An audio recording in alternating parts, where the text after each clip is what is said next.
Hey friends, we're going to continue talking about goals and setting and achieving our goals, but not just any goals, God-sized goals.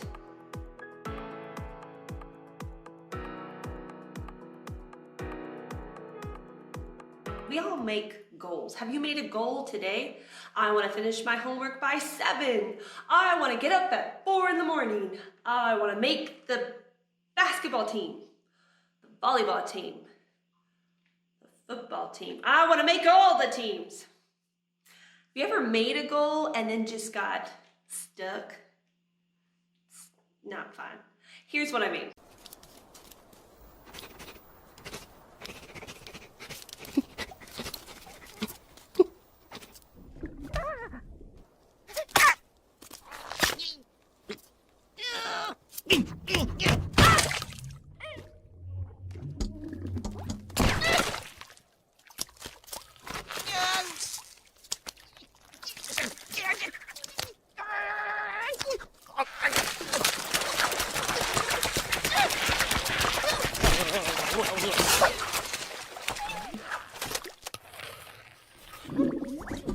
Have you heard of the book, The Little Prince? There's a quote that I came across and I absolutely love. It says, "A goal without a plan is just a wish."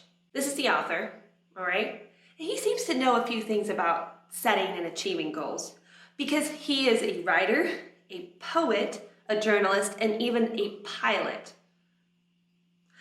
How did he achieve so much?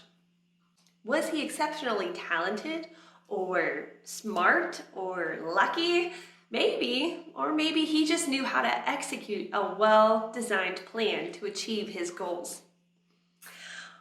While some of us are more naturally talented than others in certain areas, we are all capable of achieving big goals.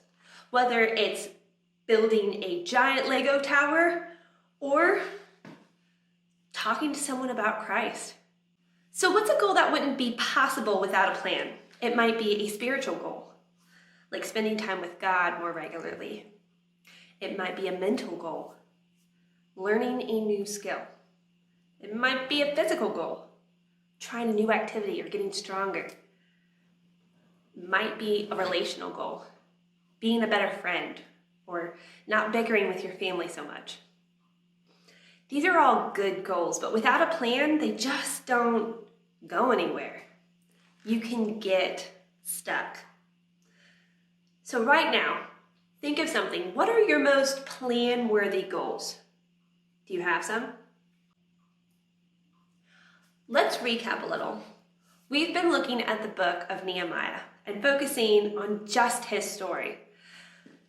About 140 years before this book was written, the city of Jerusalem was destroyed. The Jewish people were taken out as slaves and captives. But God promised them that they would return one day. And Nehemiah is taking place during this while they're coming back. So that's where we are. The Jewish people are going back, but the city is in shambles. So Nehemiah sees that, and he sees two problems. A practical problem and a spiritual problem.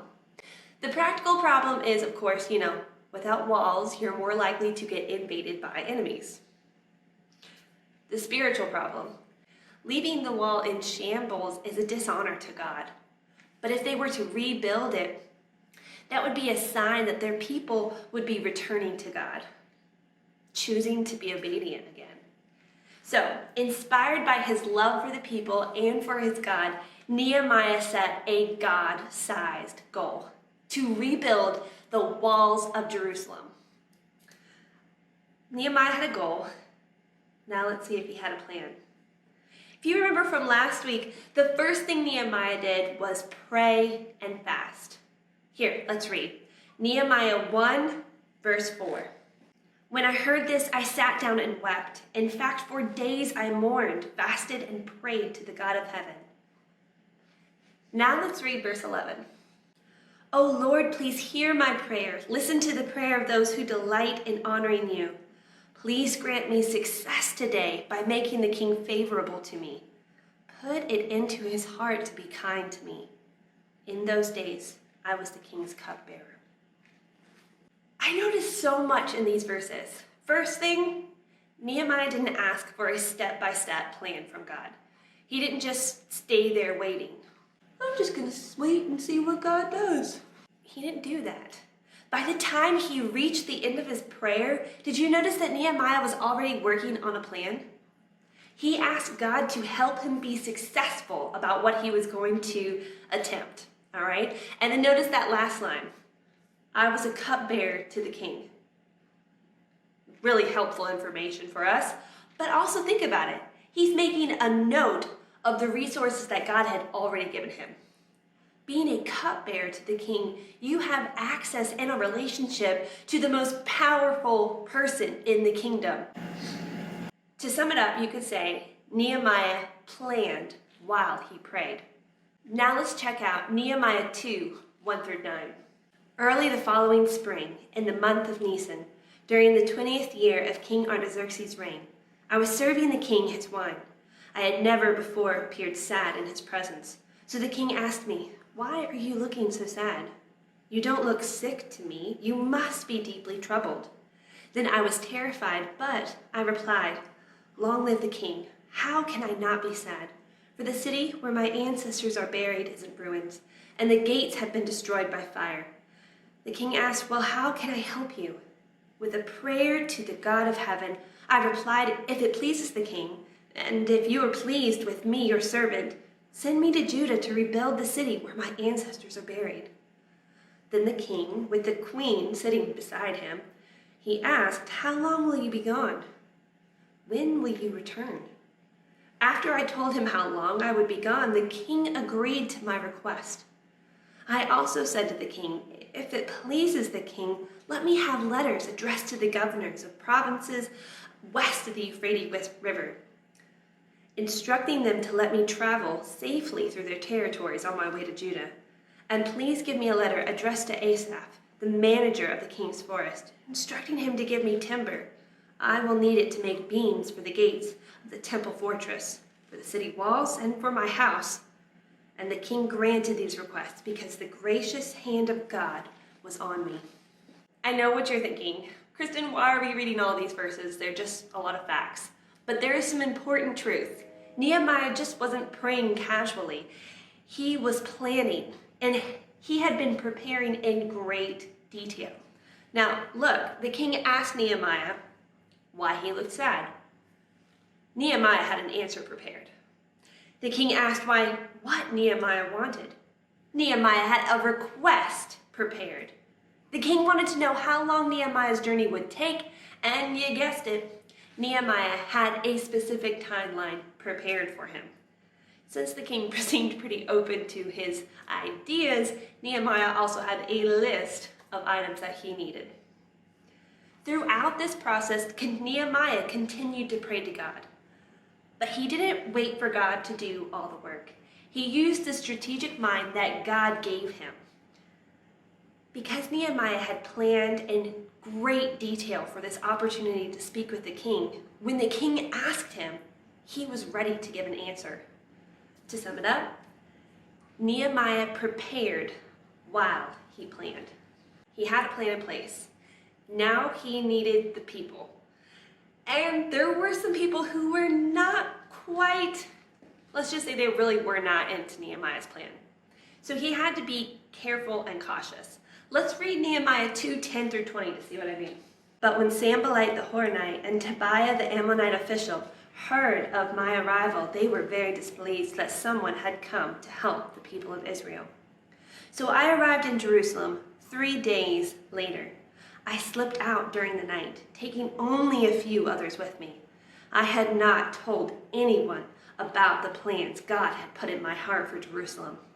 We took no pack of animals, except the donkey I was riding. After dark, I went out through the valley gate, past the jackal's well, and over to the dung gate to inspect the broken walls and the burned gates.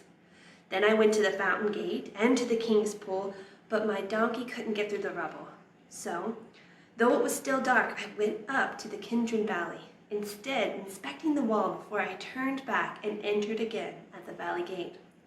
The city officials did not know I had been out there or what I was doing. for I had not yet said anything to anyone about my plans. I had not yet spoken to the Jewish leaders, the priests, the nobles, the officials, or anyone else in the administration. But now I said to them, "You know very well what trouble we are in. Jerusalem lies in ruins, and its gates have been destroyed by fire. Let us rebuild the wall of Jerusalem and end this disgrace."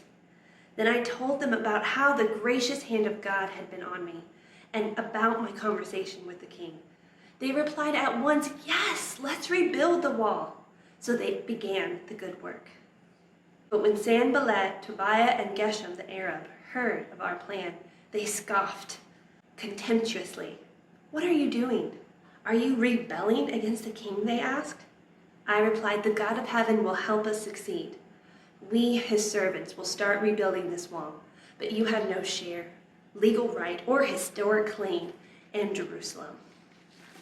Nehemiah had gained a couple of enemies during this process, but when you have a God-sized goal, it's to be expected. He wasn't naive, though. He expected that he would have opposition. You notice that, right?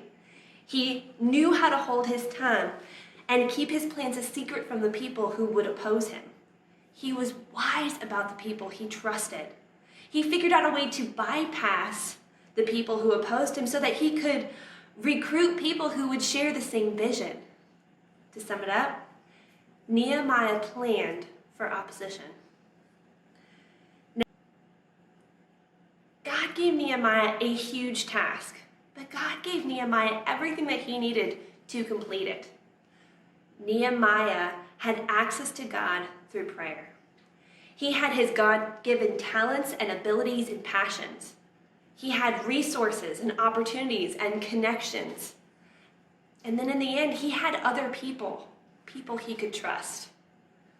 Although Nehemiah's God-sized plan, it was a little bit terrifying and maybe overwhelming for him, he didn't give up. He made a plan. And although Nehemiah's plan was extraordinary, he understood the tools he would need to accomplish that goal. He took the vision God had given him, the skills that God had given him, and the resources that God had given him, and then he got to work. Nehemiah trusted that accomplishing this God-sized goal was exactly what he was made to do. Just like Nehemiah, you are designed for a God-sized goal. God designed you.